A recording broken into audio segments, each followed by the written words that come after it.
உங்ககிட்ட சொந்தமான வேர் ஹவுஸ் இல்லையா? கவலை விடுங்க. இனி அமேசான் வேர் ஹவுஸை நம்ம யூஸ் பண்ணிக்கலாம். எஸ், நீங்கள் கேட்டது சரிதான். அமேசான் வேர் ஹவுஸை நம்ம வேர் ஹவுஸ் மாதிரி யூஸ் பண்ணி அதில் இருக்கிற எல்லா பெனிஃபிட்ஸையும் நீங்கள் ட்ரை பண்ணலாம். அண்ட் இதோட ஸ்டெப் பை ஸ்டெப் ப்ராசஸ் தான் இந்த வீடியோவில் நான் ஷேர் பண்ண போகிறேன். புதுதியே ஒளி எழுப்பிடவா இந்த உலகம் பார்க்க, எதிரொலியே கரகோஷங்களை பல செவிகள் கேட்க, வளரிடமே எல்லைகள் இல்லை, நீ உயரம் போக பதில் நீயே முன்னேறி வா.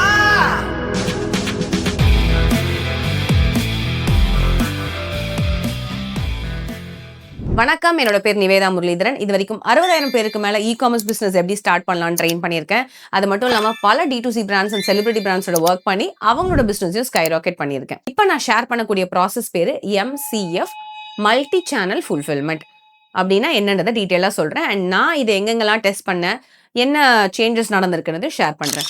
முதல் விஷயம், எங்கிட்ட 2 ஸ்டேட் ஜிஎஸ்டி இருக்கு, சென்னை அண்ட் கொல்கட்டா, அதாவது தமிழ்நாடு அண்ட் வெஸ்ட் பெங்கால். இந்த 2 ஸ்டேட்டோட அமேசான் வேர் ஹவுஸ்ல நான் ப்ராடக்ட்ஸ் வச்சிருக்கேன். ஏன்னா இந்த எக்ஸ்பிளனேஷன் எல்லாமே உங்களுக்கு ரொம்பவே ஹெல்ப்ஃபுல்லா இருக்கும். அதனால பொறுமையா நிதானமா 1 by 1 சொல்றேன். பேருக்கு ஏற்ற மாதிரி MCF, மல்டி சேனல் ஃபுல்ஃபில்மெண்ட் அப்படின்றது என்னன்னா, இப்போ நான் வந்துட்டு ஒரு 10 ப்ராடக்ட் அமேசான் சென்னை வேர் ஹவுஸ்ல வச்சிருக்கேன், ஒரு 10 ப்ராடக்ட் கொல்கட்டாவில் வச்சிருக்கேன்னு வச்சுப்போமே. இப்போ என்னோட சொந்த வெப்சைட்ல, அதாவது இது ஷாப்பிஃபையா இருக்கலாம், வேர்ட் ப்ரெஸ்ஸா இருக்கலாம், அதுல ஆர்டர் வருது அப்படின்னா நான் என்னோட வேர் ஹவுஸ்ல இருந்து ப்ராடக்ட்ஸ் அனுப்ப வேணாம். இல்ல நீங்க டிராப் ஷிப்பிங் பண்ணீங்கன்னா உங்க சப்ளையர் பண்ணுவாங்களா, அது எல்லாமே வேண்டாம். நீங்க என்ன பண்ணலாம் அப்படின்னு பாத்தீங்கன்னா, உங்களோட அமேசான் வேர் ஹவுஸ்ல இருந்து ப்ராடக்ட்ஸ் எல்லாமே ஃபுல்ஃபில் பண்ணலாம். இது எப்படி பண்ணலாம் அப்படின்னு பார்த்தீங்கன்னா, அமேசான் செல்லர் சென்டர்ல MCFன்னு ஒரு ஆப்ஷன் இருக்கும். அந்த ஆப்ஷன் உள்ள போயிட்டு நீங்க ப்ராடக்ட்ஸ் கூட்ஸ் சென்ட் பண்ணலாம். பட் நான் யூஸ் பண்ண மெத்தட்ஸ் என்னன்னா, எனக்கு ஒரு ஹாட் செல்லிங்கான ஒரு ப்ராடக்ட் இருந்துச்சு. அதை நான் வந்துட்டு 2 லொகேஷன்ல வச்சேன், சென்னை அண்ட் கொல்கட்டால வச்சேன். இந்த 2 லொகேஷன்லயும் ப்ராடக்ட்ஸ் வச்சுட்டு அமேசான்ல வர ஆர்டர்ஸும் அது ஃபுல்ஃபில் ஆயிடுச்சு. அந்த ஓன் வெப்சைட்ல நல்லா பர்ஃபார்ம் ஆயிட்டு இருந்தது. அதனால அந்த பர்டிகுலர் ஆர்டர்ஸையும் இந்த MCF பேனல்ல வந்துட்டு கிரியேட் நியூ ஆர்டர்னு கொடுத்துட்டு எல்லா டீடைல்ஸையும் என்டர் பண்ணிட்டு ட்ரை பண்ணோம். இதோட ஃபீச்சர்ஸ் என்ன அப்படின்னு பார்த்தீங்கன்னா, இப்போ நமக்கு ஓன் வெப்சைட்ல ஆர்டர் வருது. அந்த ஓன் வெப்சைட்ல நமக்கு 2 டைப் ஆஃப் ஆர்டர் வரும், COD, ப்ரீபெய்ட். இதை 2த்தையுமே அமேசான் வந்து ஹேண்டில் பண்றாங்க. உங்களுக்கு COD ஆர்டர் வந்தாலும் அதை பேக் பண்ணிட்டு கஸ்டமர் கிட்ட கொடுத்துட்டு அந்த கேஷ் அமௌண்ட்டை உங்களுக்கு கலெக்ட் பண்ணிட்டு உங்களோட pay out cycle Amazon seller சென்டர்ல எப்படி இருக்கோ அதை பண்றாங்க. ப்ரீபெய்ட் அந்த பிரச்சனை நம்ம ஆல்ரெடி காசு வாங்கிட்டோம். அப்போ இவங்க என்னென்னலாம் டிடெக்ட் பண்ணுவாங்க அப்படின்னு பார்த்தீங்கன்னா, கண்டிப்பாக கமிஷன் ஃபீஸ் டிடெக்ட் பண்ண முடியாது. ஏன்னா இது என்னோட சொந்த வெப்சைட்டோட ஆர்டர். ஆனால் FBA பிக் அண்ட் பேக் ஃபீஸ்னு ஒன்று இருக்கும் எப்பயுமே, அது கண்டிப்பாக டிடெக்ட் பண்ணுவாங்க. அதே மாதிரி ஷிப்பிங் காஸ்ட்டை டிடெக்ட் பண்ணுவாங்க. ஸோ இந்த 2 காஸ்ட்டை டிடெக்ட் பண்ணதுனால நமக்கு இது ஷிப் ராக்கெட் அதெல்லாம் விட ரொம்பவே பெஸ்ட்டாக இருக்கு. நான் ஏன் இதை பெஸ்ட்டாக இருக்குன்னு சொல்கிறேன், அதை உங்களுக்கு டீட்டெயிலாக சொல்கிறேன். RTOன்னு சொல்லிட்டு ஒரு ஃபீச்சர் இருக்கும், அதாவது கொரியர் ரிட்டர்ன் சொல்லுவோம். இப்போ நான் ஷிப் ராக்கெட்டு இல்லை நீங்கள் DTDC, ப்ளூ டாட் எது யூஸ் பண்ணாலும், நான் ஒரு பார்சல் அனுப்புகிறேன், என் கஸ்டமருக்கு போய் ரீச் ஆகுது, அவர் வேணான்னு சொல்லிட்டாரு இல்லை ஃபோன் எடுக்கல, எனக்கு அது திருப்பி வரும். இது வந்து ஃபார்வர்ட் ஷிப்பிங் சொல்லுவோம், இது ரிவர்ஸ் ஷிப்பிங் சொல்லுவோம். என்கிட்டேருந்து கஸ்டமருக்கு போகிறது ஃபார்வர்ட் ஷிப்பிங், அதுக்கு ஒரு ஷிப்பிங் சார்ஜ் இருக்கும். கஸ்டமர் கிட்டேருந்து எங்கிட்ட திருப்பி வரும், அது ரிவர்ஸ் ஷிப்பிங் சார்ஜ். 2 சார்ஜுமே சார்ஜ் பண்ணுவாங்க மற்ற போர்ட்டல்ஸில். ஆனால் இந்த MCF மெத்தடில் உங்களுக்கு கொரியர் ரிட்டர்ன்ஸ்க்கு ஒரு டைம் சார்ஜ் தான் இருக்கும். நம்மளோட ஓன் வெப்சைட்ல முக்கியமான பெரிய ப்ராப்ளமே பார்த்தீங்கன்னா, நமக்கு வந்து கொரியர் ரிட்டர்ன்ஸ் தான். அந்த கொரியர் ரிட்டர்ன்ஸை கண்ட்ரோல் பண்ண தான் நிறைய ஃபீச்சர்ஸ் நம்ம எனேபிள் பண்ணுவோம். பட் இந்த பெனிஃபிட் இருக்கிறதுனால உங்களுக்கு என்ன ஆகும்னா, 1 டைம் சார்ஜ் தான் வருது. சரி, இப்போ கஸ்டமர் இந்த ப்ராடக்ட் ரிட்டர்ன் பண்ணிட்டாங்கன்னா என்ன ஆகும் அப்படின்னா, அமேசான் சொல்றாங்க கஸ்டமர் ரிட்டர்ன் பண்ணிட்டாங்கன்னா எங்களோட தலையெழுத்து கிடையாது, அதை நீங்க தான் பார்த்துக்கணும்ட்டு. ஸோ கஸ்டமர் ரிட்டர்ன் பண்ணிட்டாங்கன்னா நம்ம வெப்சைட்ல ரிக்வஸ்ட் கொடுப்பாங்க, நீங்க அந்த ரிவர்ஸ் பிக்கப் அரேஞ்ச் பண்றதோ என்னவோ அந்த ஃபார்மாலிட்டிஸ் பண்ணணும். ஸோ இதில் தான் ஒரு பெரிய டிராபேக்கை நான் பார்க்குறேன்.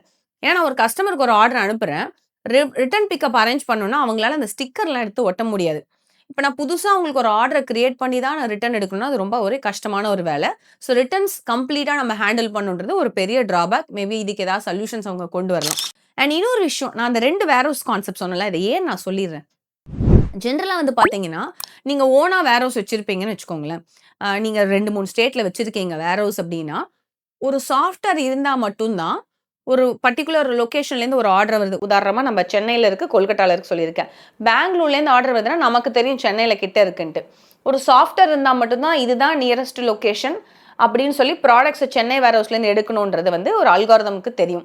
அண்ட் நிறைய பேர் இந்த சாஃப்ட்வேர்ஸ் மெயின்டைன் பண்ண மாட்டாங்க. ஸோ மேனுவலாக செக் பண்ணி ஷிப் பண்ணுவாங்க.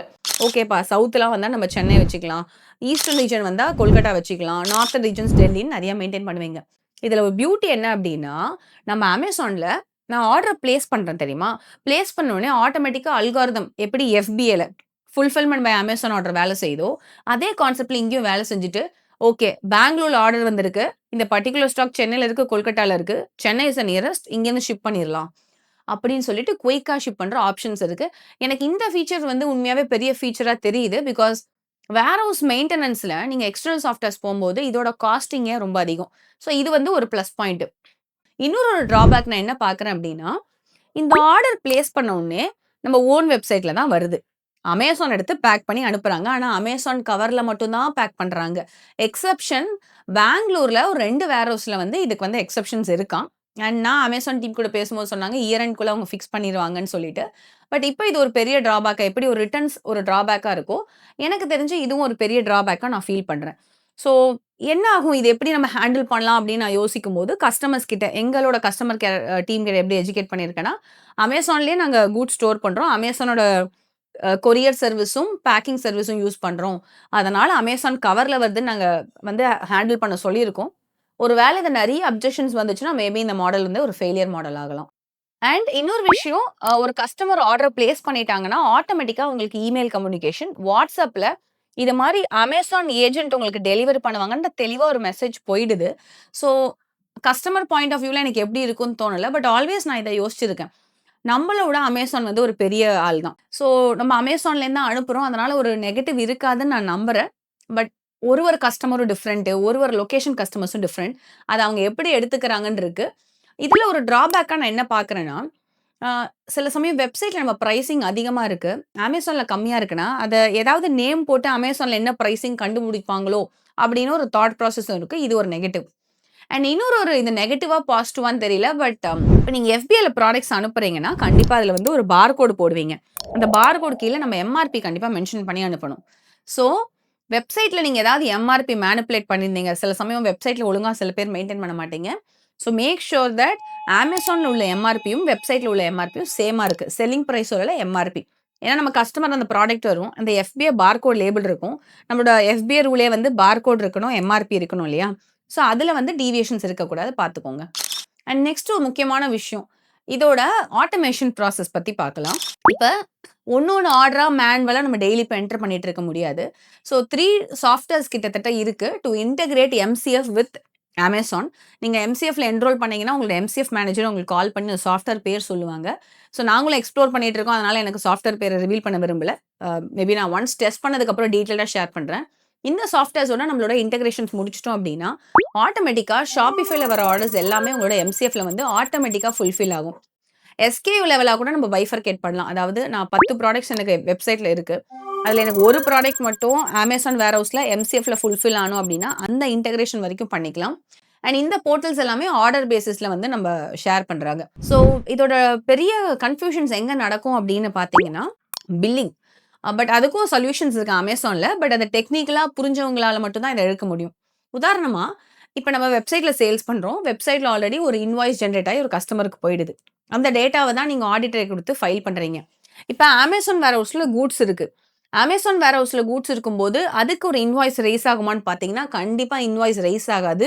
உங்களோட MTR ரிப்போர்ட், மெர்ச்சன்ட் டாக்ஸ் ரிப்போர்ட்ல இந்த சேல்ஸே ரெக்கார்ட் ஆகாது. இது ஒரு நல்ல விஷயம். ஆனா, இதுக்கு பேர் ஸ்டாக் ட்ரான்ஸ்ஃபர் சொல்லுவோம். ஒரு வேர்ஹவுஸ்லேருந்து இன்னொரு வேர்ஹவுஸ்க்கு ஸ்டாக் ட்ரான்ஸ்ஃபர் ஆச்சுன்னு சொல்லுவோம். ஸோ STRன்னு ஒரு ரிப்போர்ட் இருக்கும் Amazonல.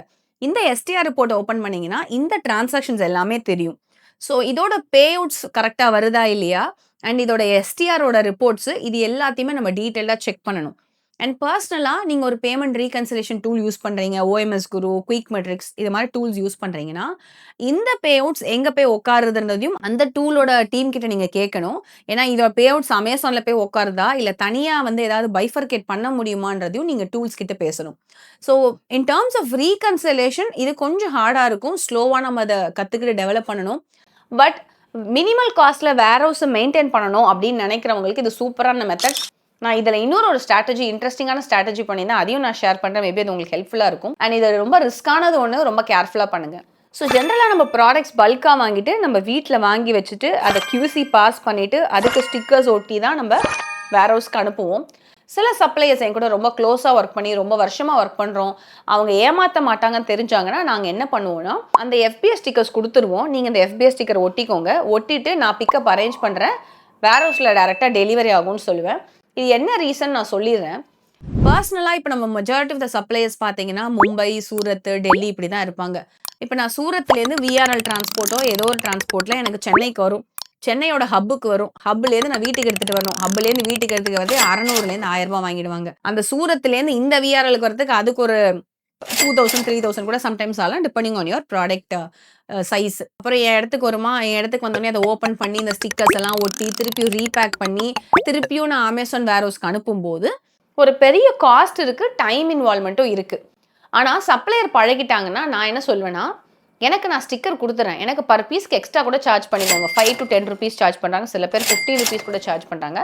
கரெக்டாக ஸ்டிக்கர்ஸ் ஒட்டிடுங்க, ஒட்டிட்டு நான் பிக்கப் அரேஞ்ச் பண்ணுற பாக்ஸ் லேபிளை ஒட்டிடுங்க. அமேசான் கொரியர் கை வருவாங்க, அங்கேருந்து பார்சல் நீங்கள் பிக் பண்ணிவிட்டு வேர் ஹவுஸில் அனுப்பிடுங்க அப்படின்னு நான் சொல்லுவேன். என்னோட மென்டர்ஷிப்பில் இருந்தீங்கன்னா தெரியும், ஆல் ஓவர் இந்தியா நம்மளால் பிக்கப் FPL அரேஞ்ச் பண்ண முடியும், பிரச்சனையே கிடையாது.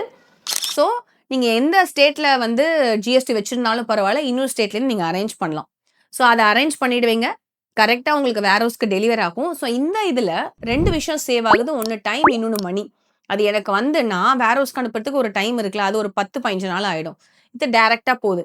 இன்னொன்று மேன் பவர், நான் வந்து ஒருத்தர் ஸ்டிக்கர் எடுத்து ஒட்டி நம்ம சைடில் பண்ணுறதுக்கு பதிலாக அங்கேயே எல்லா வேலையும் முடிஞ்சிருது. இன்னொன்று காஸ்ட் ஆஃப் ஆப்ரேஷன்ஸ், அந்த VRL டிரான்ஸ்போர்ட்டில் வருதோ இல்லை வேறு டிரான்ஸ்போர்ட்டில் வந்து அதுக்கப்புறம் வீட்டுக்கு வந்து இந்த ப்ராசஸ் எல்லாம் நம்ம காஸ்டிங் எடுத்த போது அமேசானோட பிக்கப் அண்ட் டெலிவரி காஸ்ட்டே ATS காஸ்ட்டே பெட்டராக இருக்குது. ஸோ நான் என்ன பண்ணேன்னா, என்னோட டாப் செல்லிங் ப்ராடக்ட்டுக்கு சப்ளை ரொம்ப பழக்கமானவர் தான், அவர்கிட்ட சொல்லிவிட்டு எனக்கு வேர் ஹவுஸ்க்கு அமுச்சு விட்ருங்கன்னு அமுச்சு விட்டேன். ஸோ வேர் ஹவுஸ்க்கு வந்துச்சு, அமேசானில் வர ஆர்டர்ஸும் அதிலே ஃபுல்ஃபில் ஆகுது, ஷாப்பிஃபைல வர ஆர்டர்ஸும் இப்போ இன்டெகிரேட் பண்ணியிருக்கோம், பண்ணிவிட்டு அதுவுமே ஃபுல்ஃபில் ஆகிட்டு வருது. ஸோ இது மாதிரி ஆப்பர்ச்சுனிட்டிஸ் வரும்போது, காஸ்ட் கட்டிங் ஆப்பர்ச்சுனிட்டிஸ் வரும்போது ட்ரை பண்ணி பாருங்கள். ஏதாவது ப்ராப்ளம் வந்துச்சுன்னா பி ரெடி, நம்ம அதுலேருந்து பின் வாங்கிடலாம். ஏன்னா இதான் கோல்டன் மந்த்ரான்றது இல்லை, பட் கண்டிப்பாக நீங்கள் அமேசான் செல் பண்ணிங்கன்னா அந்த MCF மெத்தடை கற்று வச்சுக்கோங்க. ஒரு வேர் ஹவுஸ் காஸ்டிங்கை கண்டிப்பாக நம்மளால் குறைக்க முடியும். அண்ட் இதுவே நீங்கள் மல்டிபிள் லொக்கேஷன்ஸ், உதாரணமாக தமிழ்நாடு GST வச்சுருக்கீங்கன்னா சென்னையில் மட்டும் ABOP பண்ணாமல் அடுத்து கோயம்புத்தூர்லையும் ABOP பண்ணுங்கள். ABOPனா என்னன்னு தெரியலனா டிஸ்கிரிப்ஷனில் லிங்க் மென்ஷன் பண்ணுறேன், அதை பற்றி ஃபுல்லாக பாருங்கள். ஸோ 2 வேர் ஹவுஸ் இருக்கும், 2 வேர் ஹவுஸில் நீங்கள் ப்ராடக்ட் ஸ்டோல் பண்ணுவீங்க, ஃபாஸ்டான டெலிவரிஸ் எல்லாமே பண்ணலாம். ஸோ இது மாதிரி நிறைய இன்ட்ரெஸ்டிங்கான இ-காமர்ஸ் கான்டென்ட் தெரிஞ்சுக்கணுன்னா மறக்காமல் இந்த சேனலை சப்ஸ்கிரைப் பண்ணிவிடுங்க. அண்ட் இந்த வீடியோ உங்களுக்கு யூஸ்ஃபுல்லாக இருந்துச்சு அப்படின்றது கமெண்ட்டில் மென்ஷன் பண்ணுங்கள். அண்ட் ஃப்ரெண்ட்ஸ் அண்ட் ஃபேமிலி யாராவது அமேசானில் பிஸ்னஸ் ஸ்டார்ட் பண்ணணும் இல்லை இ-காமர்ஸ் பிஸ்னஸ் ஸ்டார்ட் பண்ணணும்னா கண்டிப்பாக வீடியோ ஷேர் பண்ணுங்கள். அண்ட் முடிஞ்ச எனக்கு ஒரு ஹெல்ப் பண்ணுங்கள், நான் ஜெனரலாகவே என்ன டாபிக்ஸ் பேசணும் ரொம்ப கன்ஃபியூஷன்லேயே சுற்றிட்டு இருப்பேன். அண்ட் நீங்கள் முடிஞ்சால் அதை கமெண்ட் செக்ஷனில் ஷேர் பண்ணிங்கன்னா இதான் டாபிக்னா நான் அதை பற்றி எடுத்து ஒரு 5 to 10 minutes எனக்கு தெரிஞ்ச எல்லா மேட்டரை பற்றியும் நான் ஷேர் பண்ணுறேன். நன்றி, வணக்கம்.